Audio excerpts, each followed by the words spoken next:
జీతం చిల్లి గవ్వతో సమానం. లంచం లక్షలతో తులాభారం. రోజు లక్షల మూట కనిపిస్తుంటే జీతం తాలుతో సమాతూకం. ఇక అధికారులు మారమంటే ఎందుకు మారతారు? లంచాలు వద్దంటే అధికారులు ఎందుకు ఊరుకుంటారు? పట్టుబడతామని భయం ఎందుకు పడతారు? ఏ అధికారి జీతం కోసం ఎదురు చూడడం లేదు.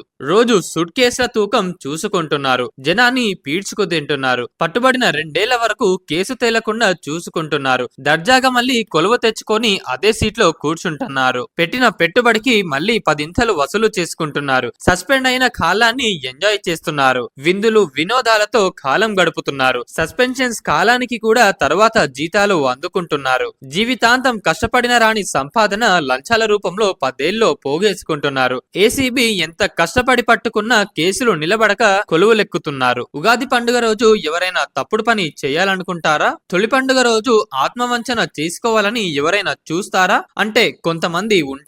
మానవత్వం మర్చిన వారు, మంచితనం లేని వారు ఉంటారు. ఉగాది పండుగ రోజు లంచం తీసుకుంటే సంవత్సరమంతా లంచాల సంపాదన 3 పువ్వులు 6 కాయలుగా సాగుతుందని ఆశించే దౌర్భాగ్యులు కూడా కొంతమంది ఉంటారని తేలింది. ఓ అధికారి ఏకంగా ఉగాది నాడు లంచం తీసుకుంటూ పట్టుబడ్డారంటే పరిస్థితి ఎంత దారుణంగా ఉందో అర్థం చేసుకోవచ్చు. అంతేకాదు ఆ లంచం కూడా ఉగాది పండుగ రోజే కావాలని పట్టుబడి మరీ తీసుకున్నాడు. ఏసీబీకి పట్టుపడ్డాడు. ఇక మరో ఇరిగేషన్ ఉద్యోగి ఓ వ్యక్తి భూమి ఎఫ్టీఎల్ బఫర్ జోన్ లో లేదని ఎన్ఓసి ఇవ్వడానికి శ్రీరామనవమి పండుగ రోజు లంచం తీసుకుంటూ పట్టుబడ్డాడు. నిజానికి ఈ 2 రోజులు ప్రభుత్వ సెలవుల రోజులు. అయినా ఆ లంచావతారాలకు పండుగ పబ్బం, నీతి నిజాయితీ మంచితనం అనేది మచ్చుకు కూడా లేదని తేలినట్లయింది. ఇలాంటి అధికారులు తెలంగాణలో ఎంతో మంది ఉన్నారు. పట్టుబడుతూనే ఉన్నారు. ఎందుకంటే కొంతమంది ఉన్నత ఉద్యోగులకు జీతం చిల్లి గవ్వతో సమానమైపోయింది. ధాన్యంలో తాలుతో సమానమైపోయింది. జీతం అన్నది లెక్క లేకుండా పోయింది. ఎందుకంటే లంచాల ద్వారా జీతానికి 10 రేట్లు నెల నెల సంపాదన అందుతోంది.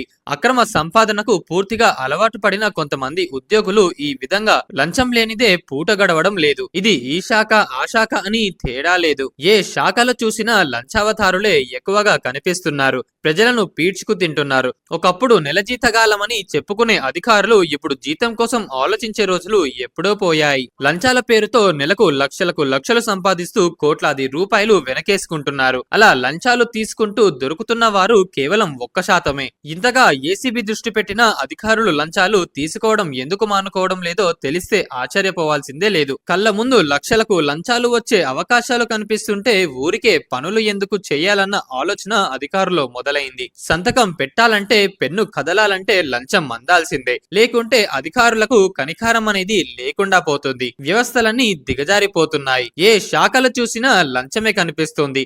ఈ మధ్య పట్టుబడుతున్న వారిలో అన్ని శాఖలకు చెందిన ఉన్నతాధికారులు ఉన్నారు. గత వారం రోజుల్లోనే వైద్య, రెవెన్యూ, ఇరిగేషన్, విద్యుత్, ఆఖరకు విద్యాశాఖకు చెందిన ఉన్నత ఉద్యోగులు పట్టుబడ్డారంటే ఎంతగా బరితెగించారో అర్థం చేసుకోవచ్చు. ఎందుకంటే వారికి జీతం మీద లెక్కలేదు. జీతం ఆగిపోతుందన్న భయం లేదు. ఉద్యోగం పోతుందన్న భయం అసలే లేదు. ఎందుకంటే ఒకవేళ ఏసీబీకి పట్టుబడినా ఆ కేసు 2 సంవత్సరాల పాటు కొనసాగేలా చూసుకుంటే సరిపోతుంది. అప్పుడు న్యాయస్థానమే ప్రభుత్వానికి తప్పని తేల్చి లంచావతారులకు మళ్లీ పోస్టింగ్ ఇస్తుంది. చట్టంలో ఉన్న లొసుగులను అడ్డం పెట్టుకొని ప్రజల జీవితాలతో కొంతమంది లంచగొండులు ఆడుకుంటున్నారు. లంచం తీసుకున్నాడని తెలిస్తే వెంటనే ఉద్యోగం పోతుందన్న భయం లేదు. ఉద్యోగులు ఇంతగా దిగజారిపోతున్నారని చట్టం చేసినప్పుడు ప్రభుత్వాలు అనుకోలేదు. రాజ్యాంగంలో పొందుపరిచినప్పుడు ఉద్యోగులకు హక్కులు కల్పించబడినప్పుడు పెద్దలు ఆలోచించలేదు. అది ఇప్పుడు ఉద్యోగులకు వరమైంది. ఉద్యోగులు ఎంత పెద్ద తప్పు చేసినా కాపాడుతోంది. వారి కొలువుకు భరోసా కల్పిస్తుంది. అందుకే ఉద్యోగులు ప్రభుత్వాల ఆదేశాలను లెక్క చేయడం లేదు. ప్రభుత్వాలను కూడా లెక్క చేయడం లేదు. లంచాలకు మరిగి మానవత్వం మరిచి దిగజారిపోతున్న రెవెన్యూ వ్యవస్థ, లంచాలు లేనిదే కొలువు చేయలేకపోతున్న ఉద్యోగులు, తహసీల్దారుల మితిమీరుతున్న ఆగడాలు, రైతులను పీల్చి పిప్పి చేస్తున్నారు. రైతులు భూములు అమ్ముకున్న కష్టమే, కొనుక్కున్న లంచం ఇవ్వాల్సిందే. ఆఖరకు తమ భూమి తమ పేరు మీద మార్చుకున్న లంచమే. తహసీల్దార్ సంతకం పెట్టాలంటే కూడా లంచమే. రైతుల రక్తం తాగుతున్నారు. ఏసీబీకి ఎంత మంది చిక్కుతున్నా భయపడడం లేదు. కేసులు పెడతారన్న ఆందోళన లేదు. జైలుకు వెళ్లాల్సి వస్తుందన్న భయం అసలే లేదు. తప్పు చేస్తున్నామన్న భావన అసలే లేదు. లక్షలు జీతాలు తీసుకుంటూనే లంచాలకు కకృతి పడుతున్నారు. చిన్నా చితక పని ఏదైనా సరే లంచం ఇవ్వాల్సిందే. రైతులను అరిగోస పెడుతున్నారు. అయినా పట్టింపు ఎవరికి లేదు. కొంతమంది తహసీల్దార్లలో కనీసం మానవత్వం కరువైపోయింది. ఎక్కడికక్కడ కొంతమంది తహసీల్దార్లు ఏసీబీకి పట్టుబడుతున్నా మిగతా వాళ్ళు భయపడడం లేదు. కాసుల కకృతికి బాగా అలవాటు పడ్డారు. లంచాలు తీసుకోకుండా ఉండలేకపోతున్నారు. లంచం తమ హక్కు అనుకునే స్థాయికి దిగజారిపోతున్నారు. అవినీతి చేసినప్పుడు దొరికితే మహా అయితే పట్టుబడతాము, జైలుకెళ్తాము.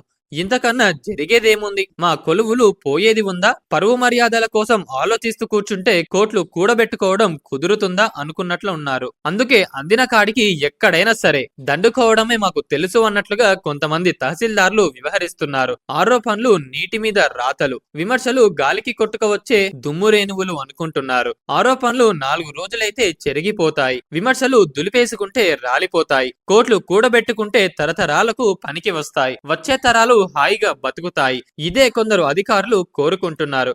అందుకే విచ్చలవిడిగా లంచాలు తీసుకుంటున్నారు. దొరికితే దొంగ, లేదంటే దొర. అంతే, ఇక్కడ పెద్ద తేడా లేదు. తహసీల్దార్లు అడిగింది ఇవ్వాల్సిందే, లేకుంటే జీవితకాలం చెప్పులరిగేలా ఎంఆర్ఓ కార్యాలయం చుట్టూ తిరగాల్సిందే. ఎంఆర్ఓ కాళ్ళు నిత్యం మొక్కాల్సిందే. అయినా ఆఖరకు ఎంఆర్ఓలు అడిగింది ఇస్తే తప్ప న్యాయం జరగదు. ఇలాంటి దుర్భరమైన పరిస్థితులు రాష్ట్రంలో ఉన్నాయంటే సిగ్గుచేటు. రోజుకు లక్షల రూపాయల్లో లంచాలు వస్తుంటే వారి ఆగడాలకు అడ్డు అదుపు ఏముంటుంది? రైతుల బలహీనతలను ఆసరా చేసుకుని వారికి మేలు చేస్తామని స్థానిక నాయకులు చెప్తుంటారు. నిజానికి ఏ సమస్య వచ్చినా నేరుగా తహసీల్దార్ వద్దకు వెళ్లొచ్చు. కానీ ఇప్పటికీ అధికార యంత్రాంగం అంటే ప్రజలకు కూడా భయమే ఉంటుంది. ప్రభుత్వ కార్యాలయాల్లో అడుగు పెట్టడానికి సామాన్యుడు ముందు వెనక ఆలోచిస్తూనే ఉంటాడు. తమ సమస్య చెప్పుకుందామని వెళ్లినా ముందుగా అటెండర్ల నుంచి చిన్న చూపు ఎదురవుతుంది. సార్ లేడంటూ, లేదంటే పక్కన నిలబడనంటూ, రేపు రాపో అంటూ అటెండర్లే రైతులను, ఇతర పనులపై వచ్చిన ప్రజలను గద్దిస్తుంటారు. దాంతో ప్రజలకు తమ పనుల కోసం ఆ గ్రామాల్లో ఉన్న నాయకులను తీసుకొని వెళ్తుంటారు. నాయకుల మధ్య వర్తిత్వం వహిస్తుంటారు. సంబంధిత అధికారులతో బేరాసారాలు చేసుకుంటారు. అప్పుడు గాని ప్రజలకు మోక్షం దొరకదు. ఇలా నిత్యం డబ్బుల మూటలు అందుతుంటే అధికారులు మారమంటే ఎందుకు మారుతారు? లంచాలు తీసుకోవద్దంటే ఎందుకు ఊరుకుంటారు? పట్టుబడతామని ఎందుకు భయపడతారు? పట్టుబడినా పర్వాలేదని చాలా మంది అధికారులు తెగించేశారు. మహా అయితే ఓ 4 రోజులు జైలుకెళ్తారు. అక్కడ ఇతర క్రిమినల్స్ ఉంటే ట్రీట్మెంట్ ఉండదు. అందువల్ల జైలు జీవితం అంటే పెద్దగా భయం కూడా ఉండడం లేదు. రోజు సుట్ కేసుల తూకం కళ్ళ ముందు కనిపిస్తుంటే పట్టుబడితే కదా అన్న ఆలోచన తప్ప భయం ఉండడం లేదు. ఒకవేళ పట్టుబడి సస్పెండ్ అయినా ఎలాంటి బాధ ఉండదు. ఎందుకంటే ఇవాళ కాకపోయినా రేపు తన ఉద్యోగం తనకు వస్తుందన్న బలమైన నమ్మకం. ఆ సస్పెన్షన్స్ కాలంలో హాయిగా విందులు, వినోదాలు, విహారయాత్రలు, వ్యాపారాలు చూసుకుంటున్నారు. మొత్తానికి చాలా మంది ఉన్నత ఉద్యోగులు తెగిస్తున్నారు. అందుకే నిత్యం ఎక్కడో అక్కడ పట్టుబడుతున్నారు. అందులో కూడా నిస్సిగ్గుగానే వ్యవహరిస్తున్నారు.